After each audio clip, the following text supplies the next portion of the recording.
வணக்கம் மாணவ தங்கங்களா, நலமா இருக்கீங்களா? 8th standard science unit 13 water லெசனுடைய புக் பேக் எவாலுவேஷன் வித் ஆன்சரோட பார்க்க போகிறோம். ஆல்ரெடி மீத இருக்கக்கூடிய கெமிஸ்ட்ரி லெசனுக்கு எல்லாம் நம்ம வீடியோ போட்டோம். அந்த வீடியோ லிங்க் டிஸ்கிரிப்ஷனில் கீழே இருக்குது, பார்க்காதவங்க பார்த்துக்கோங்க. ரொம்ப சிம்பிளாக சார் நோட்ஸ் கொடுத்துருக்கேன், அதை நீங்கள் யூஸ் பண்ணிக்கோங்க. இப்போ யூனிட் 13ல் புக் பேக்கில் 5th Roman letter give reason for the ஃபாலோயிங்கில் ஃபஸ்ட்டு கொஸ்டின் பாருங்கள். Alum is added to water in sedimentation tank. ஏன் ஆலத்தை யூஸ் பண்ணுறாங்க? Potash alum is added to water to speed up the process of sedimentation. This process is called loading. The particles of potash alum combine with the suspended impurities and make them settle down at a faster rate. அந்த impurities எல்லாம் வேகமாக settle down பண்ண வைக்கும். அதனால தான் potash ஆலத்தை use பண்ணுறாங்க அப்படின்னு சொல்கிறாங்க. செகண்ட் கொஸ்டின் வெரி இம்பார்ட்டன்ட் கொஸ்டின்மா. Water is a universal solvent. இதுக்கு ரீசன் சொல்லுங்கள். Water can dissolve more number of substance than any other solvent. So it is called as universal solvent. ரொம்ப சிம்பிள் தான். Third question, ice float on water. Give a reason. Ice is lighter than water, hence ice float on water. ரொம்ப சிம்பிளா இருக்கு பாத்தீங்களா? அடுத்து fourth question பாருங்க. Aquatic animals can breathe in water. இந்த நீர்வாழ் தாவங்கள்லாம் தண்ணிகளில் சுவாசிக்க முடியுமா அப்படின்னு கேட்குறாங்க. ஏர் dissolved in water is important for aquatic animals to survive. Aquatic animals extract the oxygen from the water and expels the water. தண்ணியிலேருந்து பிரித்து எடுத்துக்கும் அப்படின்றாங்க. Fifth question, sea water is unfit for drinking. ஏன் குடிக்க முடியலை? Every liter of the sea water contains 35 gram of dissolved salt, mostly NaCl இருக்கு. Such water is called saline water. It is not suitable for drinking. ஏன்னா ஒரு litre தண்ணியில் பார்த்தீங்கன்னா 35 gram sodium கலந்துருக்கு, எப்படி குடிக்க முடியும்? உப்பு கைக்கும், அதனால அன்ஃபிட்டாக இருக்குன்றாங்க. Sixth question, hard water is not good for washing utensils. பாத்திரங்கள் விளக்குறதுக்கு ஹார்ட் வாட்டர் நல்லதில்லை, ஏன் அப்படின்னு கேட்குறாங்க. Hard water damage the utensils and containers in which it is stored and form a hard layer. உள்ள லேயர் படி ஆரம்பிச்சிரும் அப்படின்றாங்க. இது அதை டேமேஜ் பண்ணிடும், அதனால் யூஸ் பண்ணக்கூடாது, அதில் விளக்கக்கூடாது அப்படின்னு சொல்கிறாங்க. 6th Roman letter define the following. First one, இது முக்கியமான கொஸ்டின், இது நிறைய கேட்குறாங்க. ஃபர்ஸ்ட் ஒன் பாருங்க, ஃப்ரீசிங் பாயிண்ட் கொடுத்துருக்காங்க. The freezing point is the temperature at which a liquid becomes a solid. liquid சாலிடாக மாறணும். For water, the freezing point is 0 degree Celsius. Next question, boiling point. Boiling point என்னது அப்படின்னா லிக்விட்லேருந்து gaseous state போகணும், அதாவது vapour ஸ்டேட்டுக்கு போகணும். The temperature at which liquid boils to form vapours at atmospheric pressure is called its boiling point. Boiling point of water is 100 degree Celsius. Third question, specific heat capacity என்னன்னு கேட்குறாங்க. Amount of heat that is needed to rise the temperature of a unit mass of a substance by 1 degree Celsius. ஒரு particular mass இருக்கக்கூடிய அந்த சப்ஸ்டன்ஸை 1 degree Celsius நீங்கள் rice பண்ணுறதுக்கு தேவையான temperature தான் specific heat capacity அப்படின்னு சொல்கிறாங்க. அடுத்த லேட்டனன்ட் ஹீட் ஆஃப் ஃபியூசன்னா என்ன? Amount of heat energy required by ice to changes into water. ஒரு ஐஸ் வாட்டராக மாறதுக்கு எவ்வளோ ஹீட் எனர்ஜி தேவையோ அதுதான் என்னென்னா latent heat of fusion. Fifth question, potable வாட்டரை டிஃபைன் பண்ண சொல்லியிருக்காங்க. The water suitable for drinking is called potable water. அதாவது குடிக்கக்கூடிய வகையில் இருக்க தண்ணிக்கு பேர் தான் போர்ட்டபிள் வாட்டர் அப்படின்னு பேர். அடுத்து 7th Roman letter answer in brief. First question, name the gas evolved at cathode and anode when water is electrolysed. State their ratio by volume. என்னென்ன கேஸ் வெளியே வருதுன்றாங்க. கேத்தோடில் ஹைட்ரஜன் கேஸும் ஆனோடில் ஆக்சிஜன் கேஸும் வரும். எப்போ அப்படின்னா வாட்டரை நம்ம எலக்ட்ரோலைசிஸ் பண்ணோம்னா. The ratio of hydrogen and oxygen gas என்னன்னா 2:1 ரேஷியோவில் இருக்கும். அது ஒன்வடாகவும் கேட்குறாங்க. செகண்ட் கொஸ்டின் பாருங்க, state the importance of dissolved oxygen and carbon dioxide in water. தண்ணியில் கலந்துருக்குல ஆக்சிஜனு கார்பன் டை ஆக்சைடு கலந்துருக்குல அதோட இம்பார்ட்டன்ஸ் என்னன்னு கேட்குறாங்க. பாருங்க, fish extract the oxygen from the water and expel the water through the gills. ஏன்னா அதுலேருந்து என்ன பண்ணும், கில்ஸ் மூலமாக தான் அது சுவாசிக்குது. Aquatic plants make use a dissolved carbon dioxide for photosynthesis. அந்த நீர்வாழ் தாவரங்கள் என்ன பண்ணுது அப்படின்னா அந்த டிசால்வ் ஆகக்கூடிய கார்பன் டை ஆக்சைடு தான் ஃபோட்டோசிந்தசிஸ் பயன்படுத்துது. Carbon dioxide dissolve in water react with limestone to form a calcium பைகார்பனேட்டாக மாறும். Marine organism such as snails, oysters extract calcium carbonate from calcium bicarbonate to build their shells. தன்னுடைய ஓட்டை அதை என்ன பண்ணும் அப்படின்னா அதை வச்சு தான் தன்னுடைய கூட மேட் பண்ணும். இதில் அப்படின்னா அந்த கால்சியம் பைகார்பனேட்லேருந்து தான் அது கார்பனேட்டாக மாற்றி தன்னுடைய ஷெல்லை செஞ்சுக்குது. சங்கு, சிப்பி இதெல்லாம் பண்ணிக்குதுன்றாங்க.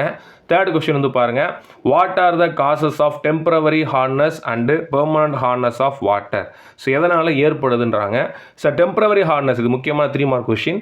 It is due to the presence of carbonate and bicarbonate salt of calcium and magnesium.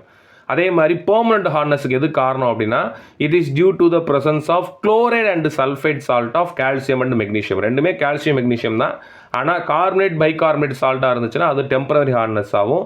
Chloride sulphate சால்ட்டாக இருந்துச்சு அப்படின்னா அது பெர்மனன்ட் ஹார்ட்னஸாகவும் இருக்குன்றாங்க. Fourth question, explain specific latent heat of vaporisation of water. When a water attains the temperature of 100 degrees Celsius, it starts changing its state from liquid to gaseous state. இப்போ தண்ணியை வந்து சூடுபடுத்துறீங்க, அது பாயிலிங் பண்ண attain பண்ண என்ன பண்ணுவோம் அப்படின்னா 100 degree Celsius attain பண்ணோடனே அது லிக்விட் ஸ்டேட்லேருந்து கேஸ் ஸ்டேட் போயிட்டு இருக்கும். நீங்கள் இன்னும் ஹீட் பண்ணீங்க அப்படின்னா அந்த டெம்பரேச்சர் ரைஸ் ஆகாது, அங்கேயே அப்படியே தான் இருக்கும். என்ன ஆகுது அப்படின்னா அந்த தண்ணி அந்த ஹீட்டை ஃபுல்லாக எடுத்துக்குது. அதான் கவனிங்க. இப்போ however the temperature of water does not rise above 100 degrees Celsius. ஏன்னா 100 டிகிரி செல்சியஸில் அந்த வாட்டர்லாம் என்ன பண்ணிருக்குன்னா வாட்டர் வெப்பராக போயிட்டு இருக்கு. நீங்கள் ஹீட் பண்ண 100 டிகிரியில் தான் இருக்குமே தவிர அதை தாண்டி போகாது. ஏன்னா அதெல்லாம் அது வாங்கிட்டு இருக்கு. It is because the heat energy supplied only changes the state of the boiling water. அந்த ஹீட் எனர்ஜி எங்கே போகுது அப்படின்னா அந்த வாட்டர் பாயில் ஆகி கேஸ் ஸ்டேட் போகிறதுக்கு மட்டும்தான் உதவிட்டு இருக்குன்றாங்க. This heat energy is stored in a steam and it is commonly called latent heat of vaporization of water. அப்போ எக்ஸஸாக இந்த ஹீட் எங்கே சார் போகுது அப்படின்னா அதெல்லாம் அந்த நீராவியில் ஸ்டோர் ஆகிருக்கும். அதைத்தான் latent heat of water அப்படின்னு சொல்லுவாங்க. அடுத்து வந்து பார்த்தீங்கன்னா fifth question, what are the method of removing hardness of water. இதுவும் ரிப்பீட்டாக கேட்குறாங்க 5 மார்க்கில். நோட் பண்ணிக்கங்க. பாயிலிங் பண்ண பார்த்தீங்கன்னா temporary hardness is easily removed from the water by boiling. Boil பண்ணாலே போதும், டெம்பரரி ஹார்ட்னஸ் சரியாக போயிடும். Adding washing soda, it is used to remove permanent hardness of water. Ion exchange, this converts hard water into soft water. Distillation, temporary and permanent hardness both can be removed by the method of distillation. ரொம்ப சிம்பிளான sir notes கொடுத்துருக்கேன். அடுத்து 7th Rome letter பாருங்க, answer in detail. First question பாருங்க, how is water purified at a water purification plant? In conventional water treatment plant, water is subjected to different process. They are sedimentation, filtration, sterilization. Sedimentation என்ன sir பண்றாங்க? Water from lakes or rivers is collected in large sedimentation tanks. There it is allowed to stand undisturbed so that suspended impurities settle down at the bottom of the tank. கீழ வந்துரும். Second, filtration பண்ணுவாங்க. Water from the sedimentation tank is then pumped to the filtration tanks. Filtration tanks contains filter beds made up of gravels, sand, pebbles, activated charcoals and concrete ஆல பண்ணிருப்பாங்க. இதுல வந்து தூசியெல்லாம் என்ன பண்ணும் அப்படின்னா ஃபில்டர் ஆயிரும். Third one, sterilization process பண்ணுவாங்க. The filtered water is treated chemically to remove the remaining germs and bacteria. The chemicals that are used in this process are chlorine and ozone. The sterilization of water can also be done by exposing it to air and sunlight. Aeration is the process in which air under pressure is blown into the filtered water. This also help to kill the germs. இந்த 3 process மூலமா water purify பண்ணுவாங்க. Second question பாருங்க, what is permanent hardness of water? How can it be removed? The hardness due to the presence of chloride and sulfate salt of calcium and magnesium is known as permanent hardness of water.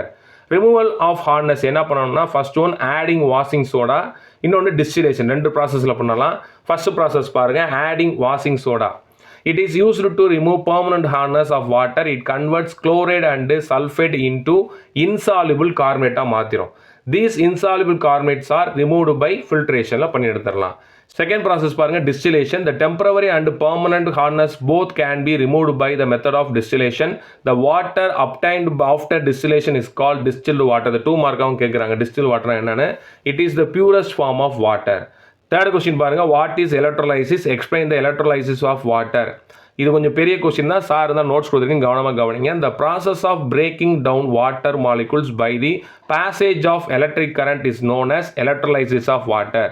So electrolysis of water first என்ன பண்றாங்க பாருங்க, the glass beaker is fixed with 2 carbon electrodes and it is filled with water up to 1/3 of its volume. The positive carbon electrode acts as the anode and the negative carbon electrode acts as the cathode. 2 test tubes are placed on the electrodes. The electrodes are connected to a battery and current is passed until the test tube are filled with a particular gas. If the gas collected is tested using a burning splint, we can notice that the gas in cathode side burns with a popping sound when the burning splint is brought near the mouth of the test tube. This property is usually shown by hydrogen gas and so it is confirmed that the gas inside the test tube is hydrogen. The burning splint placed near the anode side burns more brightly that the gas inside the test tube is oxygen. The ratio of hydrogen and oxygen is 2:1. அந்த reaction கொடுத்துருக்கேன். 2H2O வந்து நம்ம வந்து எலக்ட்ரோலைஸ் பண்ணோம்னா நமக்கு 2 hydrogen கேஸும் oxygen கேஸும் உனக்கு கிடைக்கும். அதாவது 2:1 ரேஷியோவில் கிடைக்கும். அடுத்து 4th question, explain the different way by which water get polluted. இது முக்கியமானதுமா. Household detergent, they have chemicals that do not break down and can end up polluting both surface and groundwater. Next one, plastic block drains spreading vector-borne disease such as malaria and dengue. அடுத்து agriculture activities. Fertilizers, pesticides and insecticides used in agriculture can dissolve in rainwater and flow into water bodies. They can be harmful to aquatic life. Next, industrial waste. Many industries release toxic waste. If this waste is unregulated and it is released into water bodies, it negatively impact human, plants, animals and aquatic life. Oil spills. It cause water pollution which is harmful to the aquatic life. கண்டிப்பாக இந்த video உங்களுக்கு யூஸ்ஃபுல்லாக இருந்திருக்கும். இது நண்பர்களுக்கு share பண்ணுங்கள். மறக்காம சேனலை சப்ஸ்கிரைப் பண்ணுங்கள். தொடர்ந்து இணைந்திருங்க மாணவ தங்கங்களா. நன்றி.